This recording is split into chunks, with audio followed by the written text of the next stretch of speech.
नमस्ते मित्रों, आप सभी को मेरा प्रणाम और आपका स्वागत है हमारे परमहंस योगानंदा जी के साथ वार्तालाप के इस वेबिनार में, सत्संग में। हम जैसे कि आप जानते होंगे इस पुस्तक परमहंस योगानंदा के साथ वार्तालाप पर जो स्वामी क्रियानंदा जी ने कई योगानंदा जी की वार्तालाप इस पुस्तक में लिख के रखी है। हम उन पे अलग-अलग वार्तालापों पे चर्चा करते हैं और अब हमारा समय आ गया है कि हम वार्तालाप नंबर 157 और 158 पर डिस्कशन करें। लेकिन ये जो है थोड़ा जुड़ा हुआ है इससे पहले वाले वार्तालाप से।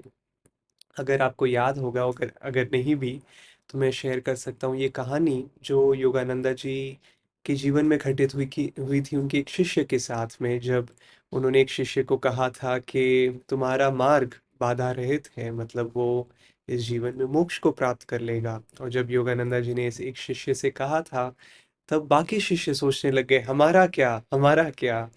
और योगानंदा जी ने कहा तुम सबका मार्ग बाधा रहित रहेगा अगर तुम अनुकूलन में रहोगे, मतलब गुरु के साथ अनुकूलन में, गुरु के साथ आंतरिक संपर्क में, गुरु की चेतना में।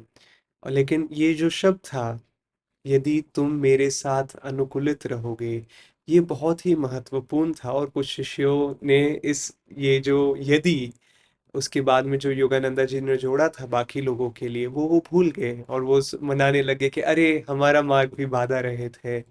और लेकिन उतना ही जरूरी था कि अपने आप का अपना अनुकूलन बनाए रखना गुरु के साथ में। और स्वामी क्रियानंदा जी यहाँ पे शेयर करते हैं कि कैसे कई बार गुरु के बताए हुए शब्द कभी कभार शिष्य अच्छे से समझ नहीं पाते हैं। जो पहले शिष्य को योगानंदा जी बोल रहे थे उसमें कंडीशन नहीं थी, उन्होंने बस कहा था कि तुम्हारा मार्ग बाधा रहित है, कोई अड़चने नहीं। लेकिन बाकी लोगों के लिए उन्होंने कहा था कि हाँ, तुम्हारा मार्ग भी बिना बाधाओं के रहेगा, लेकिन तुम्हें ये करना पड़ेगा, गुरु के साथ अनुकूलन। तो स्वामी क्रियानंदा जी बहुत ही स्वाभाविक रूप से अगले वार्तालाप में लिखते हैं, लेकिन फिर वो कहते हैं कि मैंने इतने सारे वार्तालाप लिखे हैं, अब इसमें कौन सी गारंटी कि मैंने योगानंदा जी के शब्दों को कहीं बदल नहीं दिया हो।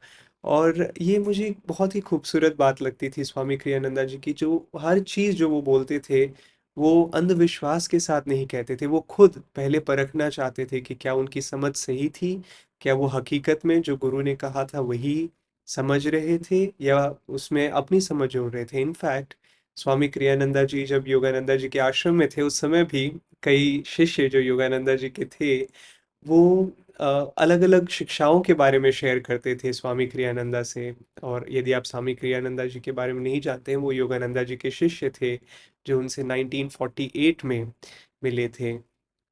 तो एनीवेज ये जो शिष्य थे, बाकी शिष्य योगानंदा जी के, कभी कभार कुछ शिष्य कहते थे ओ तुम्हें ऐसे करना चाहिए या वैसे करना चाहिए स्वामी जी को। और उस समय उनका नाम जेम्स डोनाल्ड वॉल्टर्स था और योगानंदा जी उन्हें वॉल्टर करके बुलाते थे। तो एनीवेज स्वामी जी सोचते थे कि और पूछते थे, उनका सबसे पहला प्रश्न रहता था जब भी कोई एडवाइस देता था गुरु जी के अलावा, योगानंदा जी के अलावा, वो पूछते थे कि क्या ये गुरुजी ने कहा था? क्या ये योगानंदा जी ने कहा था? मतलब क्या ये उनकी शिक्षाएं हैं, या क्या तुम अपने आप से इन्हें कह रहे हो, या तुम किसी और किताब से, किसी और माध्यम से कह रहे हो? वो बिल्कुल एकटक होके फोकस करना चाहते थे उनकी गुरु की शिक्षाओं पर, ताकि वो पूरी तरह से उनको अपने जीवन में ढाल सके। और उनका ये प्रयास हमेशा अपने जीवन में रहा कि वो बिल्कुल स्पष्ट रहे कि वो गुरुजी की ही, योगानंदा जी की ही शिक्षाएं शेयर कर रहे थे। सो एनीवेज स्वामी जी फिर स्वाभाविक रूप से इस अगले वार्तालाप में पूछते हैं, तो क्या इसकी कोई गारंटी है कि मैंने इतने सारे वार्तालाप लिखे हैं इस किताब में, आप देख सकते हैं कि क्या गारंटी है कि मैंने योगानंदा जी के शब्दों को वैसे ही प्रस्तुत किया है जैसे कि उन्होंने कहा था। और इधर मित्रों एक बहुत ही दिलचस्प बात है हमें देखने के लिए कि सबसे पहली बात, स्वामी क्रियानंदा जी को योगानंदा जी ने एक प्रकार का वरदान दिया था। उन्होंने कहा था कि लिखो जो मैं तुम्हें कह रहा हूँ। स्वामी जी खुद नहीं लिख रहे थे, ये योगानंदा जी के द्वारा एक आदेश आया था कि लिखो जो मैं तुम्हें जो मैं कहता हूँ। या जब वो किसी वार्तालाप में होते थे, वो कई बार वार्तालाप में रुकते हुए घूमते थे और कहते थे स्वामी क्रियानंदा जी से के लिखो इन शब्दों को। मैं बहुत कम बार इतने गहरे ध्यान से और पहली बार इस पॉइंट को शेयर कर रहा हूँ। तो स्वामी जी कहते हैं कि मुझे जब योगानंदा जी ने ये कहा था करने के लिए, तब से और जीवन में भी मेरी याददाश्त इस कारण बहुत स्पष्ट रही है। स्वामी जी कहते हैं कि उन्हें बिल्कुल बंगाली नहीं आती थी या हिंदी नहीं आती थी उस समय पे। और कई सालों पहले उस समय योगानंदा जी ने स्वामी क्रियानंदा जी को कहा था कि ये नाक है, तो उन्होंने हिंदी में कहा था नाक, आंख, कान, मुख। और स्वामी जी जब इंडिया आए थे कई सालों के बाद में, उन्हें वो शब्द फिर भी एग्जैक्टली याद थे। और कई बार योगानंदा जी बंगाली में गाते थे। और एक जैसे एक गीत है, उनका भजन है, मुक्ति देते पारी, मुक्ति देते पारी, भक्ति देते पारे कोई। और ये शब्द स्वामी जी कहते हैं कि मुझे वो शब्द बाद में, मैंने बस एक बार शायद उन्होंने सुना होगा, उन्होंने कहा। लेकिन फिर जब वो इंडिया आए, बंगाल आए, कोलकाता गए, उन्होंने एकदम कंठस्थ सिर्फ शब्द ही नहीं, वो धुन भी उन्हें याद रही और स्वामी जी कह रहे हैं कि ये मेरे जीवन का एक बहुत बड़ा आशीर्वाद था, और वो इसीलिए क्योंकि ये योगानंदा जी का चुंबकत्व था, जो उन्हें उनके जो शब्द थे, उनकी जो शब्द के पीछे स्पंदन थे, उन्हें याद रखने में मदद करती। और स्वामी जी कहते हैं मेरे जीवन का उद्देश्य हमेशा सिर्फ यही था कि ये नहीं कि मैं क्या कहना चाहता हूँ, लेकिन उनके शब्दों को प्रस्तुत करना। और इसीलिए वो इन चीज़ों को बहुत स्पष्ट रूप से याद रख पाते थे। कई बार उन्हीं की आवाज़ में वो उन्हें याद रख पाते थे कि अच्छा, योगानंदा जी ने ऐसे ऐसे करके कहा था। लेकिन दोस्तों, क्योंकि हम अब इस भजन के बारे में बात कर रहे हैं, तो स्वामी क्रियानंदा जी अगले वार्तालाप में 158 में इस भजन के बारे में कहते हैं। और सबसे पहले मैं एक्चुअली इस भजन के इंग्लिश जो शब्द हैं योगानंदा जी ने ट्रांसलेट किए थे, और उसके बाद में जो हिंदी में उसका अनुवाद है वो भी शेयर करना चाहता हूँ।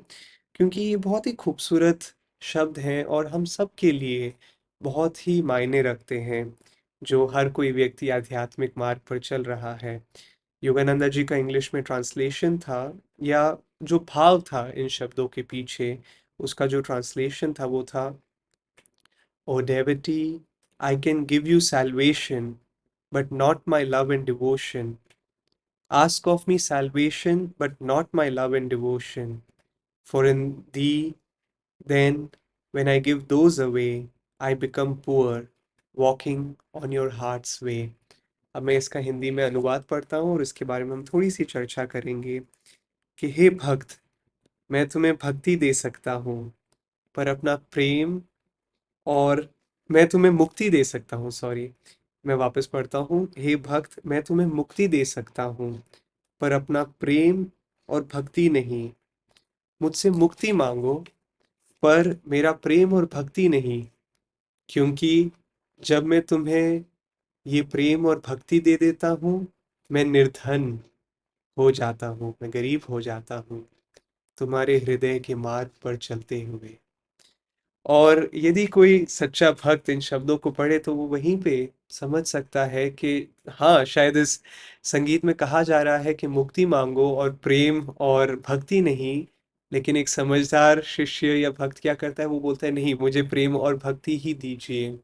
और ये संगीत, ये भजन हमें कहीं ना कहीं ये बता रहा है कि कई बार शिष्य या जो लोग आध्यात्मिक मार्ग पे चलते हैं, वो सिर्फ देखते हैं कि ओह, मुझे क्या मिल रहा है ईश्वर से, मुझे मोक्ष मिल रहा है, मुझे ये मिल रहा है।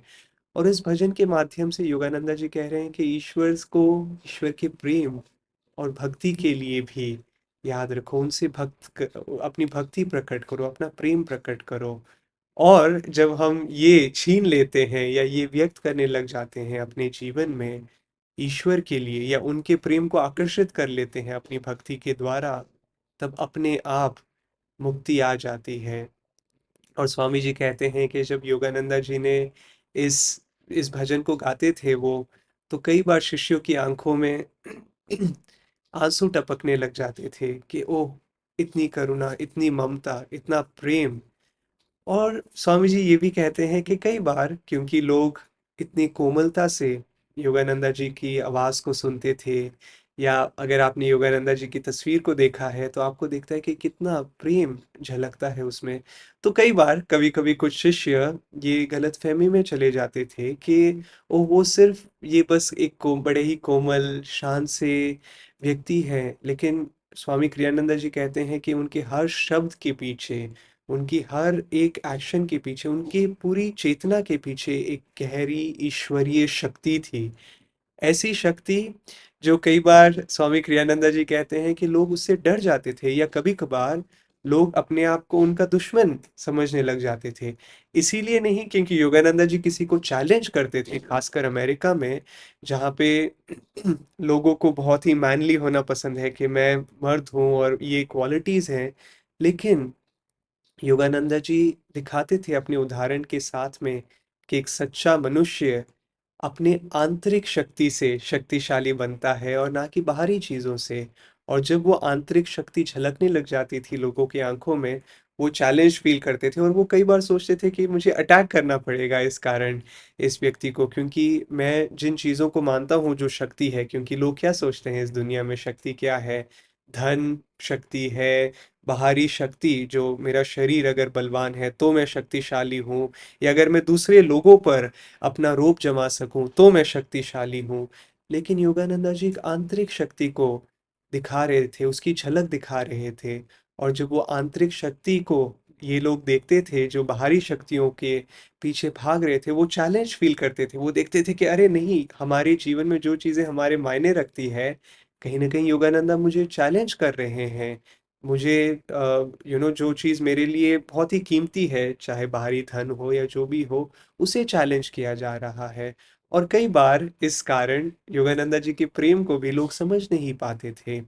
और लेकिन फिर भी स्वामी जी स्पष्ट करते हैं यहाँ पे कि हाँ, योगानंदा जी बहुत सारा प्रेम था, बहुत सारी शक्ति, लेकिन उस प्रेम के साथ में बहुत शक्ति भी थी, आंतरिक शक्ति।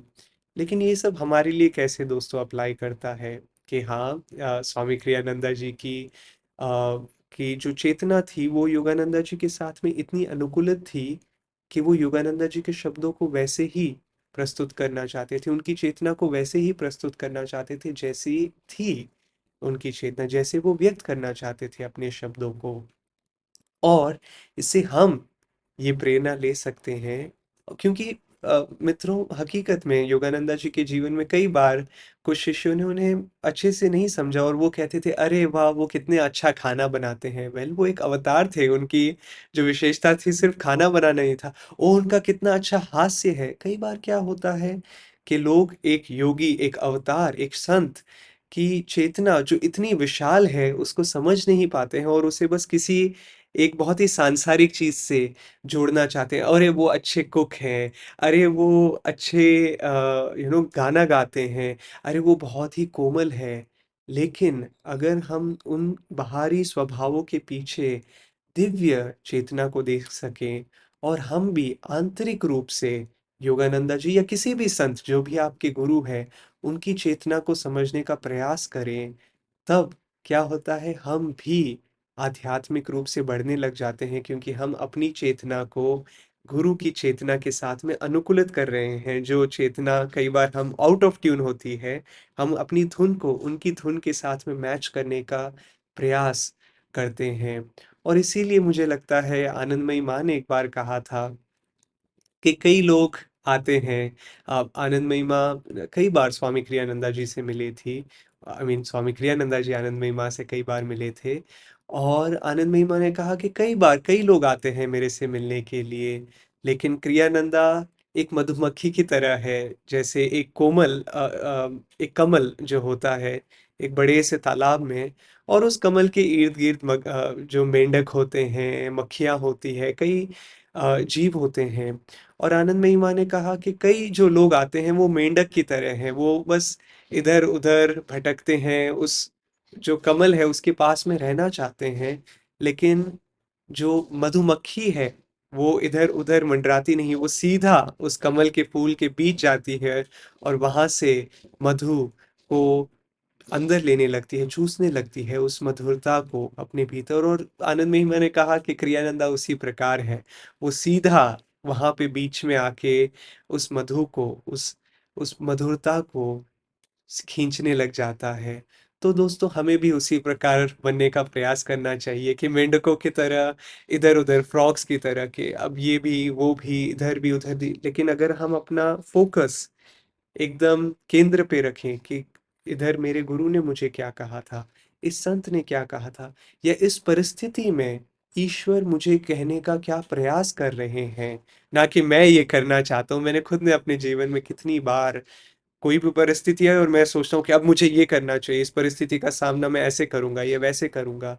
लेकिन अगर हम हर क्षण या हर परिस्थिति में ये विचार मन में ला सके कि गुरु मुझे क्या कह रहे हैं इस परिस्थिति के माध्यम से, ईश्वर मुझसे क्या करवाना चाहते हैं इस परिस्थिति के माध्यम से, तब हम देखेंगे कि धीरे धीरे हम एक्चुअल में वो करने लगेंगे जो गुरु हमसे चाहते हैं करवाना। और धीरे धीरे जो हमारा अहंकार है, जो ईश्वरीय चेतना से हमें रोक के रखता है, वो धीरे धीरे उससे हम मुक्त होने लग जाते हैं। धन्यवाद। ओम शांति, शांति, शांति।